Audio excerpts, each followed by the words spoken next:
The tib raise is an exercise that's going to help us train the muscle that runs down the shin. The tibialis anterior is pretty commonly an undertrained muscle. Getting strong through your tib is going to be an excellent way to help prevent injury to your knees and to your ankles.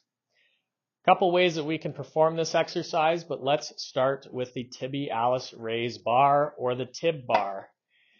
Not a super common piece of equipment, but if you have it, it's awesome to use. So to use the tib bar, we need to set ourselves up on a bench or an elevated surface where we can just hang the ankles and the heels over the edge.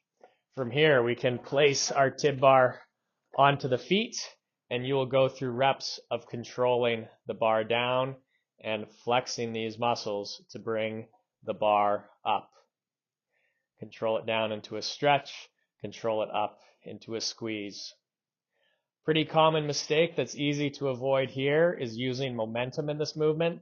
When people use momentum in this movement, they like to bend at the knees and then push the knees down to help swing the bar up. Don't do that.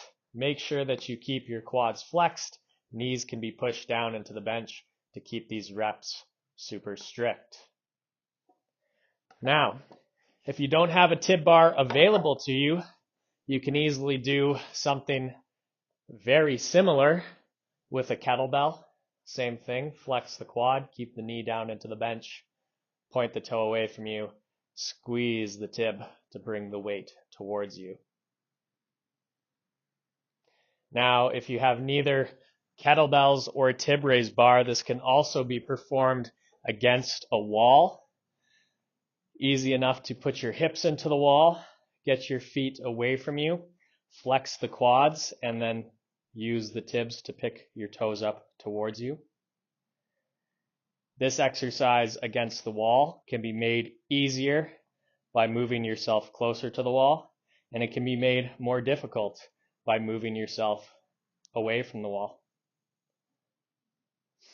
The one reason why I like to use the tib raise bar instead of the wall is because the tib raise bar is very measurable. We can simply add weight to it and know that we're progressing, where against the wall, it's a little bit less obvious. The other reason I enjoy the tib raise bar more is because with the tib raise bar, you can take your ankle through a really full range of motion, where with the tibialis raise against the wall, you're going to run into the ground before your ankle has gone through the full range of motion.